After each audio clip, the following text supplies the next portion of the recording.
the world. So we're going to start in exactly 30 seconds. In the meantime, thank you to our speaker of today. During this challenging time in Israel, we really appreciate that you take the time to be with us. We're going to have participants from across the world, but mainly from the United States.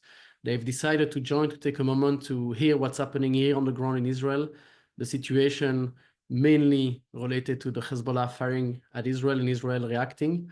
So this is an important update. So we're going to start today, and thank you very much for everyone for joining from around the world. We have more than 200 people already connected to hear from our speakers what's happening. We have exactly 30 minutes to make our points and to share with everyone the situation here in Israel. Since October 7, Hezbollah fired thousands of rockets toward Israel. The media is presenting that Israel has started a war against Hezbollah 3-4 days ago, a week ago, but actually thousands of rockets have been targeting our cities or communities, burned thousands of acres of land, killed more than 50 people in the north of Israel. So definitely here we have a long-term preparation of the IDF that retaliate and react to Hezbollah actions. It's been very clear that Hezbollah has not respected the 1701 UN resolution by placing their firepower below the Litani River. And today Israel has launched a retaliation campaign. We have today to provide an update by the IDF, the first Sergeant First Class Benjamin Lee, with the head of International Messaging and Strategic Department, to update us on the action of the IDF, what's happening right now in Israel, in the northern border. And obviously we see more and more rockets coming lower, approaching Haifa, Akko, other cities, going to the Amakim and other places in Israel. And we see even yesterday some rockets fired to the Shomron, to Palestinian villages as well. So very interesting development. And also the protection operation that the IDF is launching is extremely impressive. So please, Sergeant First Class Benjamin Lee. Thank you very much, Sasha, and thank you everyone for joining today. So I'll give you a brief overview of how we got to this point and what's going on currently on the ground here in Israel in our operations against the Hezbollah terrorist organization inside of Lebanon. So as Sasha said, this is not something that just started yesterday. On October the 7th, almost a year ago, Hamas in Gaza invaded into Israel, committed a massacre in communities in southern Israel, and waging war on Israel in a campaign that has continued until now. One day later, on October the 8th, after Hamas's massacre, the Hezbollah terrorist organization, which is Iran's largest terror proxy in the Middle East, and one of the largest non-state military forces in the world, designated as a terrorist group by the US, by the UK, by Germany, and many other countries around the world. Hezbollah on October the 8th began firing rockets and an unprovoked attack, unprovoked aggression towards northern Israel. Now, these were rocket attacks, missile attacks, UAV attacks that have continued throughout the last 11.5 months. They were targeting civilian communities in northern Israel and forced 60,000 Israelis who were living in the border communities, including in the city of Kiryat Shmona, a city of 22,000 people, right up on the Lebanese border, to evacuate from their homes. 11.5 months later, the threat remains. These people, these residents, civilians in northern Israel, have been unable to return to their homes. The IDF has been operating throughout the last 11.5 months against Hezbollah with the aim of pushing Hezbollah's forces back away from the border. We've been targeting senior commanders, Hezbollah operatives, terrorist infrastructure that was embedded in southern Lebanon and beyond as well, in consistent operations in response to the rocket fire that's been coming in our direction. We, however, have seen in the last few weeks, and particularly in the last few days, a significant escalation in the situation. Hezbollah has increased its rocket fire against Israel. They've increased the range of their rocket fire deeper into Israel. And we've also been increasing our monitoring of Hezbollah's activities in Lebanon. And what caused us to go into the current stage of our operation, which we have named Operation Northern Arrows, yesterday morning, was an identification of Hezbollah planning to launch a wide-scale attack using various different weapons at their disposal against Israeli civilians. We therefore began yesterday morning, first and foremost, to call on Lebanese civilians in areas where Hezbollah had weaponized their homes, weaponized their villages, and weaponized rural areas to move away from these areas, to move away for their own safety, out of harm's way. And after giving these warnings, we began very precise aerial strikes in an aerial campaign from about 6 o'clock yesterday morning in Israel through to the very end of the day, 10 o'clock, 11 o'clock at night. In that period of time, around 1,600 terror targets of Hezbollah in Lebanon were struck by the Israeli Air Force. And let me talk a bit more about these targets, because it's very, very significant. These were targets where Hezbollah had cruise missiles, advanced weaponry, strategic weapons that they were storing. There was also short-range weapons and medium-range weapons that were being stored in these different locations, many of them civilian houses, deliberately used by Hezbollah as weapons storage facilities. And these are weapons that can strike anywhere in Israel and actually far beyond. There are ranges up to 1,000 kilometers, heavyweight rockets with warheads, with very, very heavy amounts of explosives that can be carried on these warheads, on these missiles.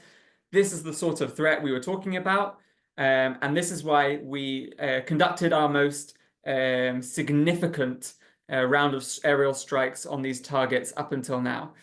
I think that the point that is very, very important to take away from this is that Hezbollah, as part of its strategy, as part of its systematic attempts to arm southern Lebanon and beyond, to use it as a battlefield and to use the civilians of Lebanon as a human shield for its activities, did this very, very deliberately, did this over time, and they were firing from civilian areas towards civilian communities in Israel. So they're harming both Lebanese civilians and Israeli civilians alike. Now, the IDF is continuing today. I was speaking about yesterday, that window of time. Today, we've continued to operate against threats inside of Lebanon. The aerial strikes are continuing. In the last hour, I just came up from the operations room. We had confirmation of a strike against the head of Hezbollah's rocket and missile force, who was embedded in the Lebanese capital of Beirut, in the neighborhood of Dakhia, a real Hezbollah stronghold in the capital of Beirut. We carried out another targeted strike when he was with other commanders of the Hezbollah's missile and rocket units there, and we were able to take him out. Of course, this is not the first senior commander that we've targeted in very precise strikes. Last week, on Friday afternoon, another strike was conducted in the same neighborhood against a number of very senior Hezbollah commanders. And this also follows back in July, when we took out Fuad Shukar, who was the chief of the military staff for Hezbollah, and responsible for the attack against Majal Shams in July, in which 12 children were killed. So just to sum up, first, Serjan, if you can just tell us, Sure. when you summarize, what we should expect to see in the following few days, and if you can do that in 1.5 minutes, so we can move to the next speaker. No problem. So I'll say, as I summarize, the main goals of our war remain the same. Okay, we're operating also in Gaza to bring home the hostages, to dismantle Hamas's military capabilities there, but we're also operating to ensure all of the residents of northern Israel can return home. And what we're looking at over the next few days, and as the period going forward, is continuing to target Hezbollah's terrorist infrastructure directed and aimed at our civilians, making sure we remove this threat and doing everything we can as quickly as possible to enable the residents of the north to return to their homes free of the threat of missiles, rockets, and explosive UAVs in their homes, in their gardens, and in their communities. Thank you so much. And before you leave, you are the spokesperson of the IDF, of course, but we want to share a message to all soldiers, and I think they should check the chat to see how many people from how many countries and how much support you have from Czech Republic. We saw from Spain, from Italy today, United States, Canada, Belgium, and other representatives, Hungary, I see, and others. So really from everyone here, thank you for your service to Israel and for protecting the civilians. And I invite everyone in the chat, please write from where you're coming from, because this is very touching as an Israeli myself, based right now in Tel Aviv, to see so many people from across the world sending us message of support. So please do more. Thank you for your service. Thank you so much. And thank you for these lovely messages. I'll make sure we pass them on to the soldiers of the IDF. Thank you. So next, I would like to invite a dear friend of us, Yael Bar-Lev, who is really working in the north of Israel, working with every type of community, and to brief us on the impact of Hezbollah war in the past 11 months on the situation for the civilian community and how it's impacting the day-to-day life. So please, Yael, the floor is yours. Thank you. Thank you for inviting me to speak. I'm speaking to you from Kfar Vradim, who is a small community 9 kilometers from the Lebanese border. Everybody talk about the 60,000 evacuees from the north, from their homes that left 11 months ago because of the missiles attack from the terrorist organization Hezbollah. But it is us, almost 500,000 people that living in a war zone in the past 11 months.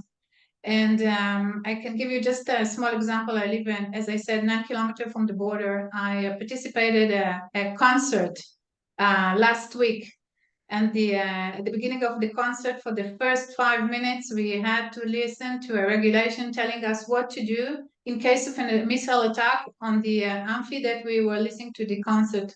The reason that we listened to this instruction was that a week before, a missile landed something like 100 meters from the amphi that we stayed in. Still, we had 1,000 people in the concert. The concert was amazing. It was Rami and Rita. It was a great show. But this is our reality in the past 11 months in the north here. I can tell you that since Sunday, the beginning of this week, 2.2 million Israelis, it's like 25% of Israelis' population got into the war zone, which means that beyond Haifa, from the northern border to the whole area, 2.2 million, no schools, no universities, no jobs, no place to go, no restaurant, everything is closed. The roads are very dangerous. We are not traveling anywhere because of this situation. So it's life under emergency. But I can tell you that our response is resilience. The people of Israel are strong. The communities are very, very strong. I can tell you as the head of an NGO that active in the north since October 8th. We are distributing medical equipment for the teams. We are distributing defense equipment for the communities itself. We provide food for the elderly. We take care of the children. We do community activities for the kids. We provide laptops and everything that in our power and everything we need to strengthen our spirit and to help the population to maintain the situation. One thing that we know of is this is a war that was imposed on us by a terrorist organization that the only thing that they want every day is to eliminate us and to kill Israelis. And this is why we on our side do the only thing that we know. We are getting stronger. And by getting stronger, I'm talking about everybody. We support the IDF and we do everything in our power to let them know that we are resilient and that we will let them to do the job, because this is our life that we're talking about. And we will continue to do all these things as long as it's needed, because it is our homes. And the situation in Israel must change, especially in the north that is suffering for the last year. I know that it wasn't on the news, but I can't even start to describe and tell you the reality that unfortunately we are getting used to on a daily basis, and it's something that needs to be changed. And I know that we will continue to do so. So with no jobs and with no restaurant and with no where to go, we find the solutions, and we do it in each community, even in my community in Kfar Vradim, where I live. So since the beginning of the week, we have a representative to each street that tell us what the regulations are. We communicate with WhatsApp. In each house, we have a shelter, we have a place to go, we have on our phone, we have systems that tell us in time of missile attack. From where I live, I have 15 seconds to go into the shelter, that it is in my home. Like me, all the other people and people that lives in building, they have a safe room in their home. This is why the casualty number is not very high. This is because we are disciplined, and unfortunately, we are used to it. We have drills. Even in kindergartens, we have a drill like any one of you are all across the world, but imagine if you have a hurricane drill or you have a tornado drill. So here in the north, we have a missile drill for kids, 5-year-old, that the minute they hear a siren, depends where they are, they need to go into the shelter or go beyond the table. We study from Zoom. Challenging times, but we are determined and strong, and this is the opportunity also to thank the IDF for everything that they do to protect us. It is our children, it is our husbands, it's our brothers and sisters. I think that each family in Israel has some representative in the army that literally today protecting our life on a daily basis, and we are honor them in any way that we can. And I want to also thank you, first of all, Sasha, for doing this incredible job and give us the opportunity to speak and to let anyone in the world hear us, because I think it's something that is not all over the news. You know, the situation in Israel, and the situation. And Yael, as you speak, I don't want to interrupt, because this morning was an headline in Sky News, the British news outlet, and I will read it. Hezbollah has been provoked like it never been before by Israel, and maybe attempt to unleash its firepower. When you see and you read the reality on the ground, this is an opposite situation. This is why it's very important to hear you and how you have been through this past 11 months. And as we finalize, if you can share a few words about the agriculture situation in the north that was targeted by Hamas, by Hezbollah rockets for 11 months, and the situation in the burning and a fire that happened in the north, I would love to hear more. And I think that people are not aware of the nature terror that was launched by Hezbollah, targeting on purpose nature places to create fire. So if you can share a little bit about that as well. Definitely. So the northern border, basically the northern border is the agricultural fields of Israel. We have a lot of growth here, and all the farmers, most of the farmers, are in the periphery of Israel, either in the south, but more in the north, because this is because of the weather. This is the best place to manufacture, to grow all these products. And Israel, isolated from the world, is very important for us to be able to provide the food, or basically the fruits and the vegetables, for ourselves. So this is why it's in the north. What happened in the last 11 months was because of the rockets, and because of the missile, we had the fires. It was a very hot summer, so we had fires in multiple location. You can imagine like 60 or 90 or 100 rockets in one shot, fire to Israel, burning our fields, burning our homes. Our response to that is that we actually, thank to you, Sasha, and thank you to Combat Antisemitism, we're able to provide them with fire protection equipment, which basically, and we heard it days after we distributed it weeks ago, help to save life and help to save field. Because the minute we had fire in one location, the local team was able to respond immediately and able to close the fire much faster than it used to in the past. Thank you, El. And I have to say, from the comments I see, we have a big representation from Virginia. So thanks to everyone, but from the Virginia colleagues. Thank you, Yael, for what you do. Be strong up there in the north. And I think that one message also to everyone, and this one is especially for the Americans here. Thank you to the United States for helping developing the Iron Dome, for helping providing and supporting, working with Israel to build a defense system that is unique. And I invite you, and I love, as a follow-up of this webinar, to send to everyone some videos of Iron Dome intercepting rockets over every city, Haifa, Akko, It's impressive to see. It's really looking like Star Wars and us protecting our lives. So thank you to the United States, to taxpayers for supporting this development in the Middle East, which is a game changer for our lives. So thank you very much. Thank you, El. I had one video that I took today from a yard an hour ago from Iron Dome inactive. That's amazing. So you've been safe today. Thank you very much, El. I would like to move for our last speaker, Avraham Levin. Avraham is a fantastic researcher with knowledge that is very impressive on the Hezbollah. He's working for the Alma Center, with a research center on what's happening in the north. Based in the north, the Alma Center is learning about Hezbollah, how it's working, how it's functioning, his history, but also his relationship with Iran, with the Houthis, with Hamas. And I think that this is important to understand. The conflict here in the Middle East is not a war between Israel and Lebanon. It's not a war between Israel and Gaza. It's a war between terror organizations controlled by Iran all across the Middle East. It's much bigger than what it looks on the map. So, Abraham, thank you for being here today and for sharing a little bit about your knowledge that not everyone is aware of. So please, if you can share a little bit. Thank you. I hope this works. Can you see my screen now? We can see you, but we can't see your screen right now. One moment. Can you enable me to share my screen? That's our backend team that will be able to do it.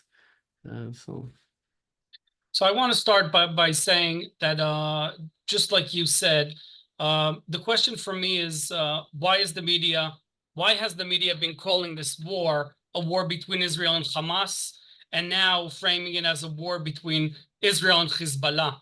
And what I'll try and share with you is the situation today, and I do not see it as an Israel-Hamas or an Israel-Hezbollah situation.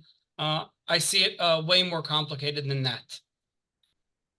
So if we can start just a little about myself, born and raised here in Israel, been living in the Golan Heights, about 3 to 4 miles from the Syrian border, served in the reserves basically since 2003. For the past few years, I'm an intelligence officer, and just got back last week from my second term in Gaza since October 7th in the central area of Gaza. I'm married, 8 children. My oldest is already in the army. He's 20 years old. And my youngest is 4.5, going to be 5. You made me feel uncomfortable, Avraham, with 3 kids, and I'm complaining. So I also started complaining with 3 kids. Don't worry, nothing's different. Alma Center focuses on the north, and our research team is dedicated to research Lebanon and Syria and Iran behind it, which is perfect for us today to understand the situation. And as I said, this is not a war between Israel and Hamas or between Israel and Hezbollah. You could see in these videos basically chaos. You see chaos here because that's what's going on today in the north. Hezbollah is not fighting IDF. Hezbollah is fighting civilians in Dovev, in Afula, in Samaria area, which is surprising also for me, all across the roads, the fires, and you see civilians being targeted, and we're speaking completely random statistical weapons. Nothing here is being accurate or hitting targets. This is all statistical weapons. I want to talk about the area for a moment. We're talking about the whole north being threatened in the past few days. We're talking the northern Galilee, which was hit hundreds of times every month since October 7th. But basically in the past few days, all of the north is paralyzed. 1 million to 1.5 million people are out of school, out of their jobs, just as Yael mentioned. The whole north, I'm from the Golan Heights. Yael is from the Western Galilee. Northern Galilee is mostly evacuated, and everybody is in shelters or close to home to be prepared. Yael said she has 15 seconds to go into shelter. She's lucky. I have 0, which means when I hear the siren, I already hear the boom. I do not have time to bring my kids into the shelter. That's why the girl's bedroom is the shelter. Let's talk about the numbers in terms of Hezbollah attacks. You see the numbers across the past 11 months. and I'll leave September out of it for a moment, you see hundreds of attacks. This is not the number of missiles, rockets, or explosive UAVs. This is the number of locations every month hit from the north by Hezbollah all across the Galilee and the Golan Heights. We're talking a little over 50% to military targets, but we're talking very close to 50% in civilian areas with statistical weapons. That's why you hear in the past few days, all of the hits are in communities and a lot of them non-evacuated. I actually put on a map, a Google map, I made a layer of all of these attacks.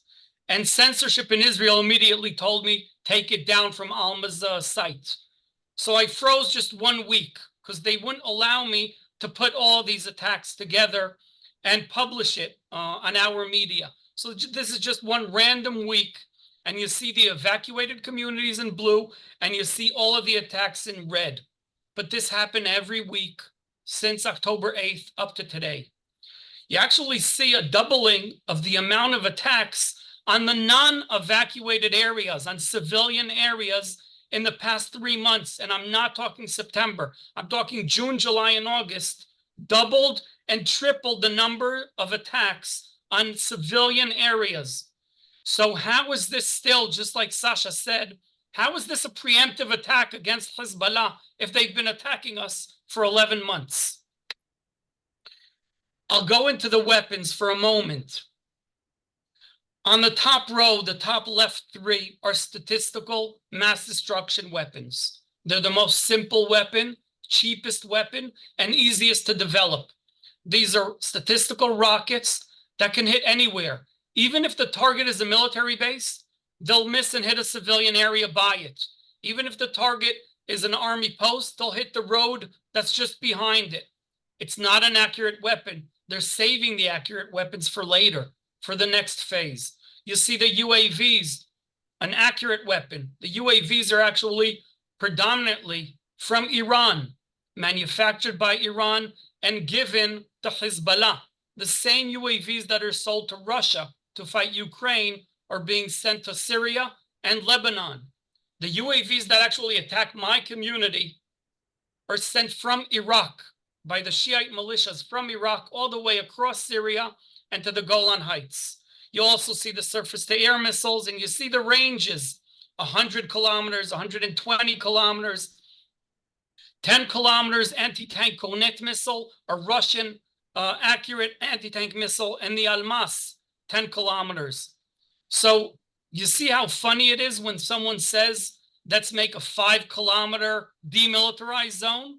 How will a 5-kilometer zone help us if all of these weapons can go way beyond that, 45, 100 kilometers, just like they've been attacking us in the past few days? So these weapons have all been used against Israel since October 8th. Here's another example, a launcher with a 100-kilometer range that's actually based on a Chinese weapon and today manufactured by Iran and sent to Lebanon and Syria, so they're available for attack on Israel. Here's another example, and it's important to look at this example, not for you to learn necessarily the Zilzal missile, but look at the place. This is the 2nd floor of a home. 1st floor is a family. 2nd floor is a launching pad for this rocket. It's a human shield system. It's a human shield situation. Hezbollah is using their people, and that's their greatest power. Because I can see, I can study, I can look with open source information like I have, or IDF can use their systems to locate many of these launchers. They're all in Shiite villages in South Lebanon. They're all in homes or near homes or in schools or in hospitals. Does that sound familiar from Hamas? Same system. Avraham, it sounds very familiar. I just want to interrupt you because I promised to finish on time. So we're not going to finish on time. I think that it's a passionate presentation. So if someone needs to go, I'm sorry for that. And I'm sure Avraham will be able to provide us the slide and we can send to everyone. But please, Avraham, continue. I just wanted to excuse everyone that we are not on time and very important information. So please go ahead. So this is the situation that Israel is put in. All of these rockets are being shot at Israel, but if we shoot back, we're hitting civilian areas. We might be hitting civilians. So our challenge today is to hit the rocket launcher without hitting the civilians that live in the same building, that study in the same school, that are sick or wounded in the same hospital in Beirut, in South Lebanon, all across Lebanon, in the Bekaa Valley on the border of Syria. A little more numbers. And I apologize. I know this is a lot of details. And as Sasha says, I could send all of these slides to whoever wants them. All public information we're happy to share. We're talking about amounts that are equivalent to the biggest armies in the world, not terrorist groups, armies in the world. 150,000 is the short-range statistical weapons that they've been using predominantly since October 8th. The 65,000 are the ones they started using the past week or two against the whole north. All right, that can range everywhere to up to 45 miles. And then there's the more accurate and long-range weapons that they're keeping aside. And I'm sure the question will be, why isn't Hezbollah using these weapons? These are strategic weapons that Hezbollah wants to save for the ground maneuver if it happens on either side. Hezbollah does not want to expose their abilities because they know that if they'll use them, Israel will be able to attack them. So they're still holding a few rabbits in their hat, a few surprises for us for the next steps to come. Now, these statistical weapons, these artillery weapons, they're not the only thing that we're faced with. And I want to remind you what October 7th taught us all. Listen to what Nasrallah, Hassan Nasrallah, head of Hezbollah, has to say. And again, we didn't have to find Nasrallah to hear him. We just watched TV. This is on public TV in Lebanon for years already, again and again. This is just one example. لمجاهدي المقاومة الإسلامية كونوا مستعدين ليوم إذا فرضت فيه الحرب على لبنان نطلب منكم قيادة المقاومة وفرضها على الجميع. Hassan Nasrallah is calling to conquer the Galilee. When he talks about conquering the Galilee, about an invasion of Israel, an intrusion into our land, he's talking about his Radwan unit. He's talking about the option of taking not only defensive plans, but going on the offense. All Hamas did on October 7th is copy-paste on the Hezbollah plan from a decade ago to attack northern communities. When Hezbollah say they're going to attack, they say they'll go for Nahariya. Nahariya in the north is the big city, or Kiryat Shmona, just like Ofakim is, 5 to 10 miles from the border. They'll go for Shlomi. Shlomi in the north is like Sderot in the south for Hamas. All Hamas did was copy-paste the Hezbollah invasion plan. That's why when you see the commanders of Hezbollah eliminated by IDF, 47% of them are commanders in the Radwan unit, the attack unit. The rest are operatives in South Lebanon, the ones shooting from South Lebanon into Israel, or high-ranking commanders. And as Benjamin mentioned, another one happened a couple of hours ago in Beirut. And this is today Israel's response to 11 months. So people ask me, are you concerned with the change? Are you concerned with war? So I think I'm continuing what Yael started to say. I'm happy there's a change. It's time for a change. If we want to bring all these people back home safely, we have to take a different course. And Israel is trying everything to continue war without a ground maneuver, without hitting civilians, but still managing to reach our goals. Who's behind all of this? I'll show you exactly. And Avram, if we can end in 2 minutes. I saw your hands. Thank you. 2 minutes exactly. Perfect. Iran made a plan. Let's not fight our fights alone. Let's use proxies from all around the Middle East to fight our war against Israel. And basically, they surrounded Israel by all of these proxies. Surrounded us in the north by Hezbollah, and Hamas in Syria, my border, Fatimiyun and Zinabiyun that have been there since the civil war in Syria, in Iraq, in Yemen, in Gaza and Judea and Samaria, basically surrounding us with proxies. This is not one army. They have different interests, different goals, different ideologies, different religion in a sense. Hamas was just an scapegoat. Let's throw them to war, sacrifice them, and see what Israel does. If I have to summarize Iran ideology today, I take the Houthi flag on the top right of the screen. Allah is great, death to America, death to Israel, a curse upon the Jews, victory to Islam. That sums up Iran today and what they're planning to do. We're not fighting Hamas, we're not fighting Hezbollah, we're fighting Iran. Hamas was chapter 1, Hezbollah is chapter 2. We still have a long way. One last point before I leave a couple of minutes for questions if you have. This is just a random picture from a military ceremony in Syria.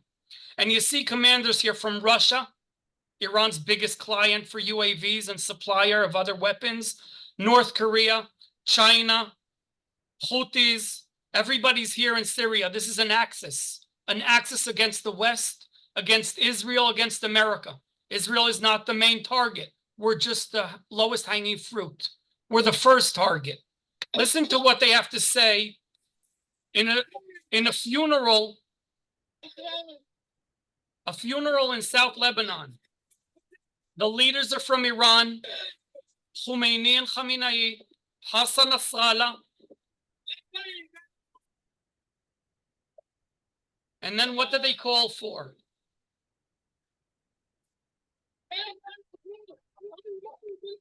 They call for death to Israel, the enemy from the south. Who else?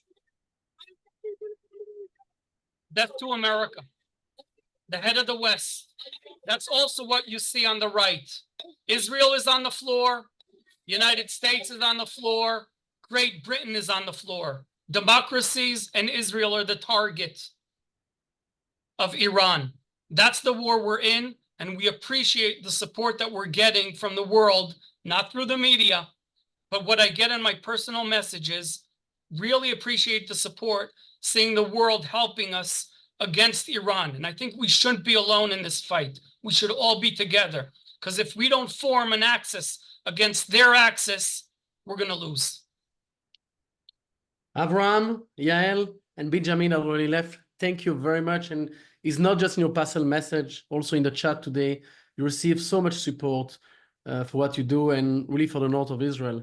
I've just put a message here to everyone. We have, as Yael spoke about a bit earlier, an emergency fund where we help people of Israel. I invite you to donate, to help us doing our work, to help people in Israel. I saw a message that asked what you can do to help Israel these days. Just share a story. Tell to official elected, to media, on social media and everywhere what you heard today. We're going to send a presentation with the slide, with the information. I invite you to follow the Combat Antisemitism Movement on social media, to register to our newsletter and to follow the news that we are spreading out, and also to Alma, who is providing an incredible feed of information from what's happening in the north. You need to follow them on social media to support, to take the information and to send this out. So thank you very much for joining us today. Thank you for being a part of this briefing. Thank you for the speakers and for everyone that's supporting us. Thank you very much.